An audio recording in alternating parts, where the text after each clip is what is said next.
said that I'm bad as hell. How the fuck she know she only looking at herself? So-called love affair, but in it I can never tell. Hi, my name is Khadijah, aka Keisha. Welcome back to my channel. I know it's been a hot little minute since I posted anything. I was just filming. I wasn't really liking what I was filming. I didn't want to edit it. I was like, let me just take a quick break for a minute. But I'm back and I want to go over all the books I read in April. Now, April was an amazing reading month for me. Like, I don't know if it was the pressure of not having social media, but I read 12 books in April.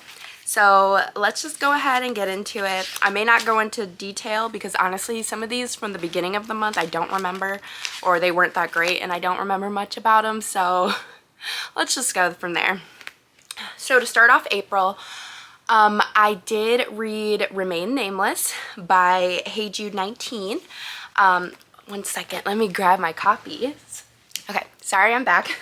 So I did bind part 1 and part 2. Part 1, part 2. And I used AI to create the covers. I did my own paperbacks. I really like them, and I did do color.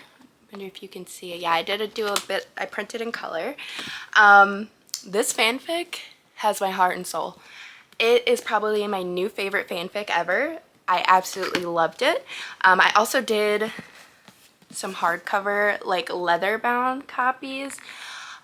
These didn't turn out exactly how I wanted, but I still like them. It has the same interior. I did end pages, and yeah, really cute, but I'm obsessed with this fanfic. So this is more of a healing fic. It takes place after the war.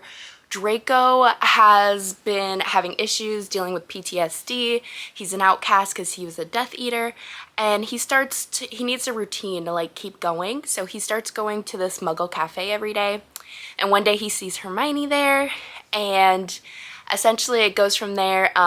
They kind of have like an angry meeting, or he's upset with her even though she's like, what the heck, what happened, what'd I do? But anyways, they meet and it goes from there. They become friends. They have like this unlikely friendship, and they meet every day for coffee, and then it goes on and becomes more and more. It was so sweet. I absolutely love it. Like, hands down, if not my favorite, it's in my top like 3. Like, so good. Next, I read The Eagle's Nest, which is another Hermione fanfic, and this one I can't see in my reading journal who is the author of that one, but I will leave it on the screen. This one is post-war, 8th year at Hogwarts. I really love this. I really like that setting, them being back at Hogwarts after the war, but basically everyone gets resorted. Draco and Hermione both get resorted into Ravenclaw, and it is so fun. Oh my gosh. This book made me want to go to Hogwarts. Like, I love seeing everyone's put in different houses. Harry's in a different house, Ron's in a different house, Ginny is sorted into a different house, Pansy's in a different house. Like, it's so good. Basically, Draco and Hermione are working together on this project, and I don't want to say anything else because one thing happens and it leads to another and it leads to another, so just go into it with an open mind. It is so freaking good. Like, oh, really love that one. Obviously 5 stars. So the first 2 fanfics of the month, bangers. Next I read None of This Is True by Lisa Jewell. It was an audiobook that I listened to. I actually got it from Book of the Month, and it's a thriller, and I thought it was pretty good. I gave it 4 stars, and it was mainly about these 2 women who meet. It's their birthday, they're turning the same age, and they meet at this restaurant. Well, one woman kind of gets obsessed with the other. The woman who's obsessed, she is like in a weird place in her marriage, it seems like. She seems a little quirky, a little weird, and the person she's obsessed with is this woman who has her own podcast, and she usually interviews like women who have done a lot in their life and accomplished things. And so the quirky character asks her if she wants to, you know, kind of do this podcast about her because she's going to change her life. And it kind of goes on from there. I was really into it. It wasn't a full 5 stars. I gave it 4, but it was really, really good. And then that led me to check out more of Lisa Jewell's work. So right after that, I listened to Invisible Girl by Lisa Jewell. And it's about this beautiful girl who goes missing. There's like the usual suspect of who did it. And, you know, it really just makes you think about how you see people, how other people see you. It was super insightful. I would say it was really, really insightful, and I really enjoyed it. I don't really want to give anything away again because it is a thriller, but we're following like this family, this mom, this dad who is a child psychiatrist, I believe, and then they have 2 kids, and then there's this guy who I believe he's in his upper 20s or 30s, I believe, and he lives with his aunt. He's a teacher, and then the girl who goes missing. Next, I really just wanted some good paranormal. Like, I was like, okay, I'm over thrillers right now. I really just want to read a good indie paranormal. So I picked back up in Fire and His Kiss by Ruby Dixon. Now this series, it's like about dragon shifters, and I had read the first one months ago and I enjoyed it enough. So I was like, well, let's just give it another try. The second book I really, really, really loved. Like, it was so good. Essentially at the end of book 1, a dragon, like, well, let me start out. This is a post-apocalyptic world where dragons have come in and like ruined everything, and they burn the world down and like attacking people. This dragon comes in and saves this girl, saves or kidnaps her, a little bit of both. And then they, you know, are fated mates. All the books in this series is fated mates, and they get together. Yeah, I enjoyed it. I gave that one 5 stars because I love the hero, I love the heroine. It was exactly what I needed to read at the time. And then I went to the next one, Fire in His Embrace, and that one I gave 3 stars. I didn't love it as much, but again, these are all about different females. So far, all the females are human, and then with their dragon shifters, essentially they have to learn how to communicate. There's like definitely a language barrier, and then they're all fated mates. So it's just a fun series to kind of lose yourself in. I had a good time with it. The next one, I really don't have too much to say. I read The Death of Us by Lori Rader Day. This one was pretty boring, honestly. I listened to the audiobook. I just saw it was like a lot of people listen to it on AnyPlay, and I just kind of thought it was boring. So honestly, I don't even know. Like, I don't even want to tell you guys what it's about. Basically, it's just this family in a small town.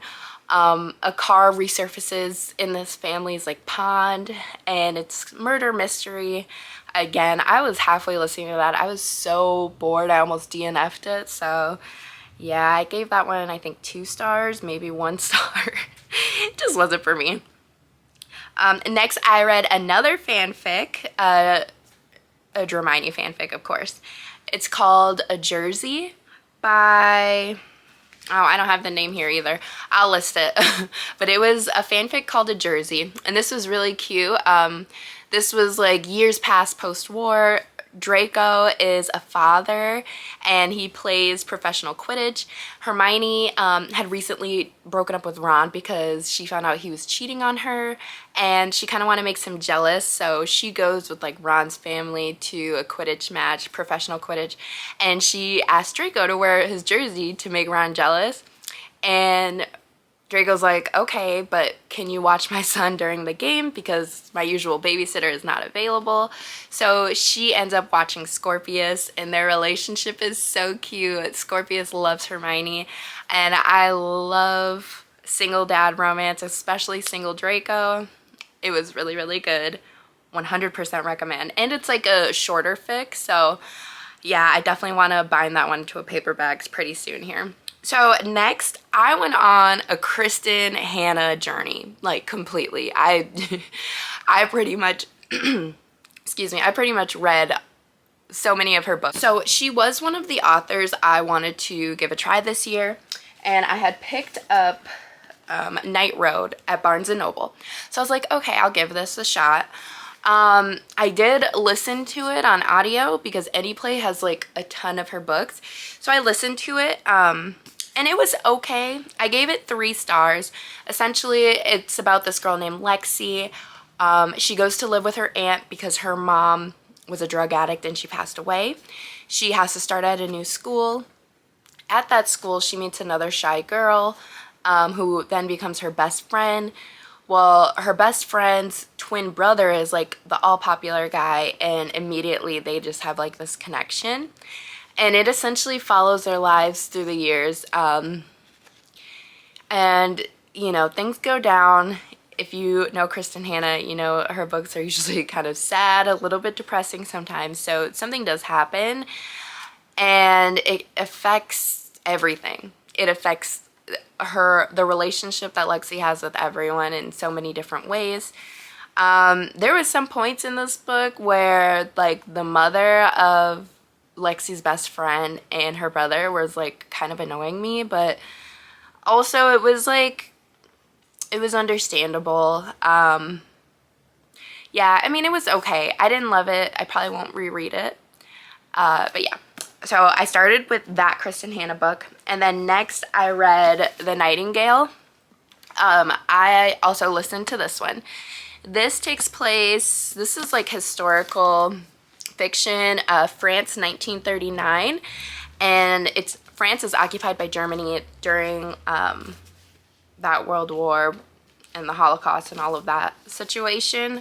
It's basically following 2 sisters, one who's a mother and a wife, and then one who is a bit younger. She just got kicked out of like boarding school, and kind of how they survive during that war and the things that they go through, the things that they see. It was pretty sad, pretty entertaining too though. I think I gave this one 4 stars.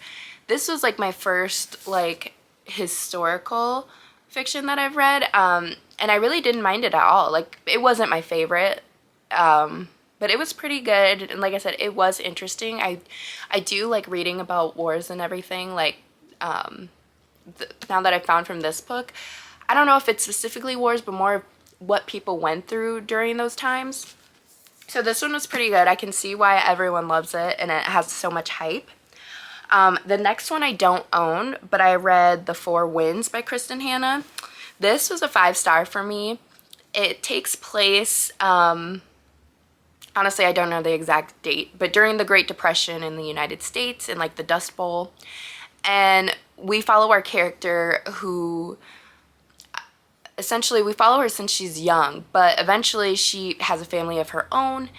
She is a farmer working very hard, and the dust storms hit, the drought hits, and essentially they go on for years barely having anything until eventually they are forced to relocate. This was eye-opening. I had never read about anything like that. Of course, I knew about the Great Depression, but I didn't know anything about the Dust Bowl, how it affected farmers, and really how bad it got. It was so interesting to read. Like, definitely check it out. I thought it was amazing. I really enjoyed it. And I thought the characters were all very relatable. To see her have to make these tough choices as a mother and make these choices for her family and her children, and, you know, just really trying to keep everyone alive and survive. It was insane. It was super beautiful. Like, absolutely recommend. It is probably my 2nd favorite Kristin Hannah book. The last book I read, which is my favorite Kristin Hannah, is The Great Alone. This book, I have not read anything since I finished this because I needed to digest. I needed to be with myself and my feels.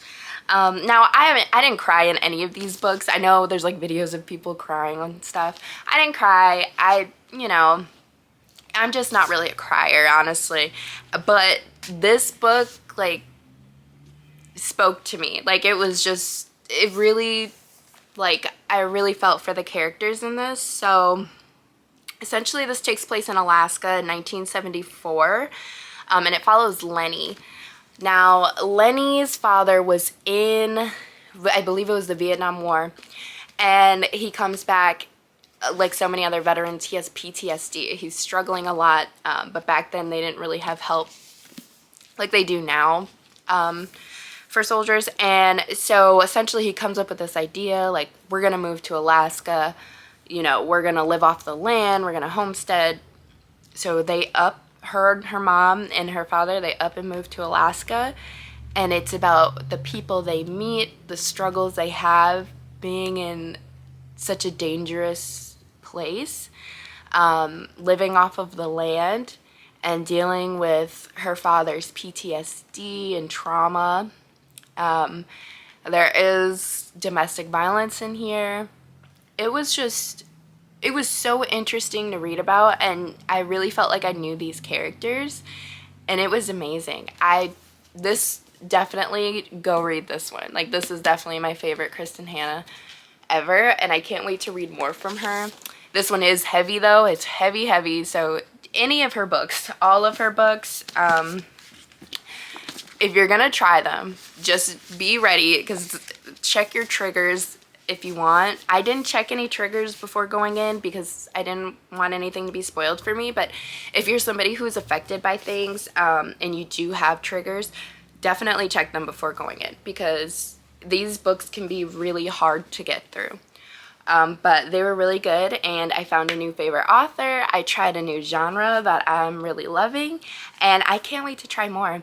I'm so happy to be back. I missed you guys. I miss making videos, and I'm just ready to get back into it. So please feel free to like, comment, subscribe. If you've read any of these books, let me know, and I will see you guys next time. Bye.